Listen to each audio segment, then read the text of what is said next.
police department comes in and the railroad police to help keep you safe as well.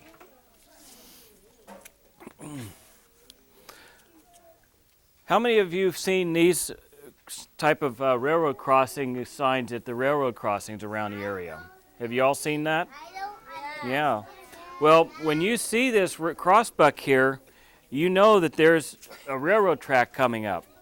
When you see the lights flashing and the gates down, what are you supposed to do? Stop. That's right. It means stop. The same thing as a stop sign. If you see those lights go down, don't cross. When you're riding your bicycle or walking or your mother or father's driving, and you see these crossbucks here and this round railroad sign here, these are what's called advanced warning signs. This is the crossbuck where your train tracks are. These advanced warning signs mean yield. It's the same thing as yield. And your parents know more about that, what the yield is.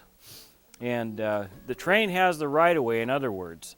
So you don't want to cross the tracks. You want to be able to look both ways before you cross the track, even if it doesn't have the lights. Fire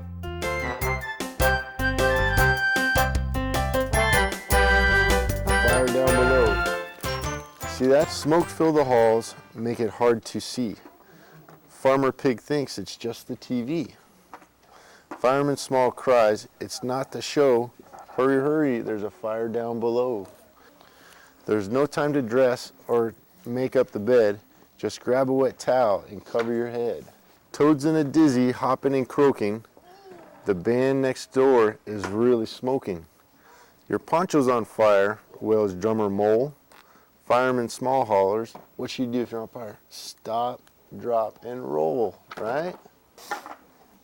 Up, up, up, the stairway you go. Hurry, hurry, there's a fire down below. Trapped on the roof, they shiver and huddle. Drenched to the bone, knee deep in a puddle. It's raining. Yeah, it's raining on them. Fireman Small searches splashing around. A way off this building has to be found. A flash of lightning, a thunder clap, reveals the only way out of this trap. The fire escape leads to the alley below. Quickly down the steps, hotel guests go. For Fireman Small, there's no time to relax. He grabs hold of his tiny fire axe. Without hook and ladder or fire hose, back up the fire escape he goes. Whack, whack, whack, his axe whirls in the air. Whack, whack, whack, a hole there, a hole there. The pink hotel's roof turns into a drain. Down, down, down swirls the pouring rain. It rushes and gushes from floor to floor. Whoosh, past the lobby and out the front door. Employees and guests are prancing about, singing, hip, hip, hooray, the fire is out. But where will the guests spend their vacation? There's still lots of room at the fire station, so they get to go back.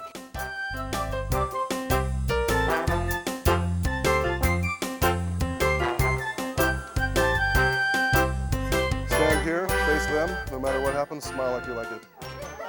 His one and only trick, after years and years of practice, is called Frog on a Dome.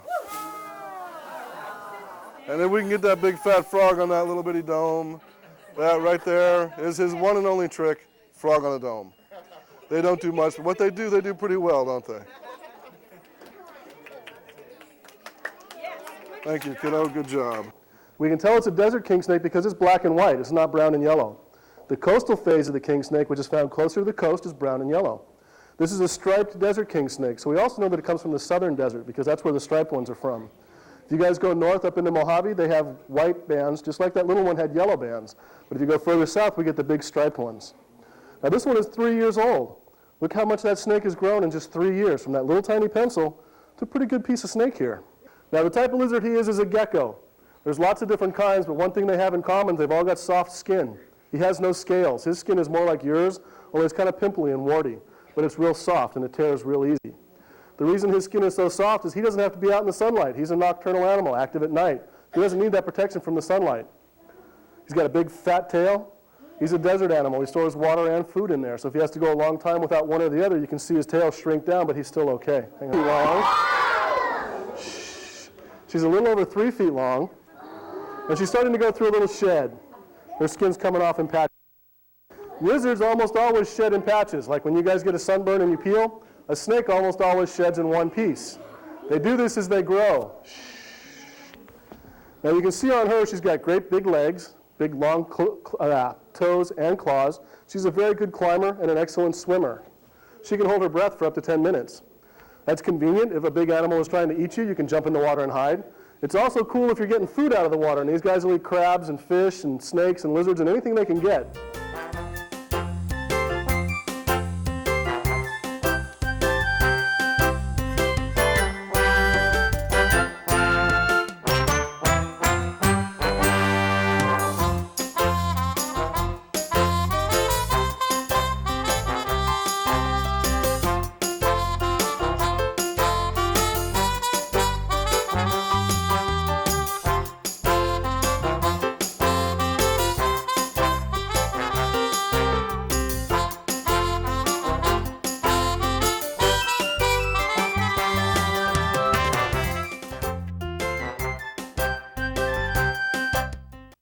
And when you see the bubble is really fast, that means it is hot enough.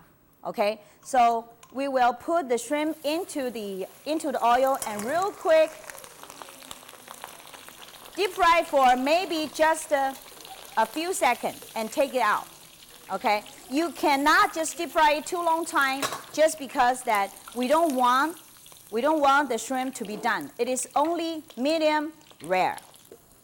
Cooked well, like well done, but the inner part is like medium well, and the top of the egg is looking a little bit yellowish, like it is medium. It is medium. So when you have one bite of the egg, scrambled egg with the shrimp, it is like soft, a little bit tough, and then well done. So it becomes very, very interesting. Because the leaves are fragile. They are not as thick as the stem. And so because at home we don't have the bigger pot like the chef has in the kitchen, so you cannot just stir fry with one spatula. So my way is to use these two together, okay? To just mix them. And only because I have the water, so I don't have to worry about that the oil is too hot for the vegetable which has been touching with the oil so quick that whenever the vegetable is done, the color turns yellow, the inside water leaking out, the texture won't be good. A little bit of the hondashi to make the good aroma goes out, okay? And finally, everything is there. We have to add the tofu there. And a little bit of water. A little bit of water.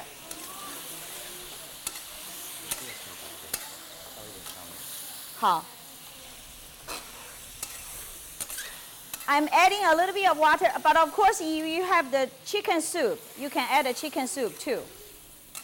Okay, this is the typical Sichuan style mapo tofu.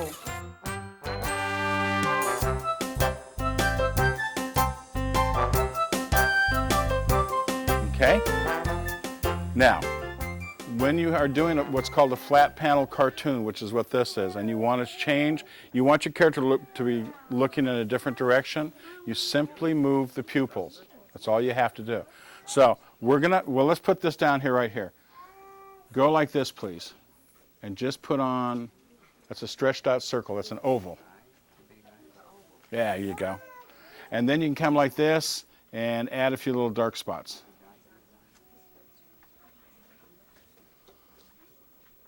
Okay, so now you can use your imagination. That can be a cookie, that can be a tiny little pizza. All right, we'll put a little grass underneath it like this. Okay, just like that. That way it anchors the cookie to the ground. Now, I want the ant to be staring at the cookie, so what we do is we shift the pupils. So you just simply go like this, and you move the pupil down like this. And if you've got the room, you leave the highlight mark. And then you do the same thing with the other pupil. You put it right here.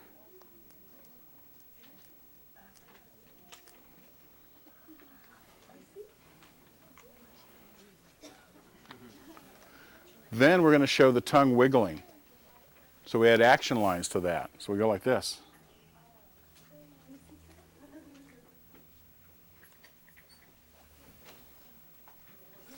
And then we're going to have little bits of spit flying off the tongue. So you just go like this. This is the way you make drips of any kind of liquid. You can make rain like this, all right? And as they come closer to you, they should get a little bit bigger. Okay? Just like that. And then we'll put some popcorn up here in the sky. And you guys can add birds if you want to.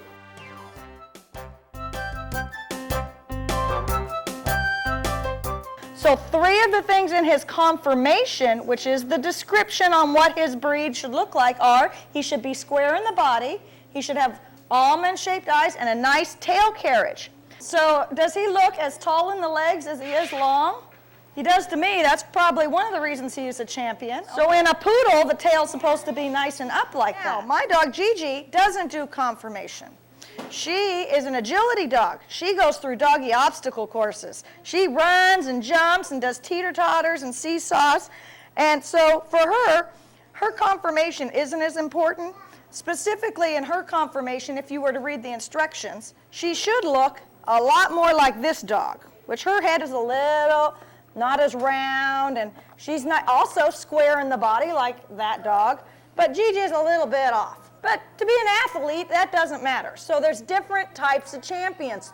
Many different dogs can be champions in different ways. However, it is not easy to be a champion no matter which route you go.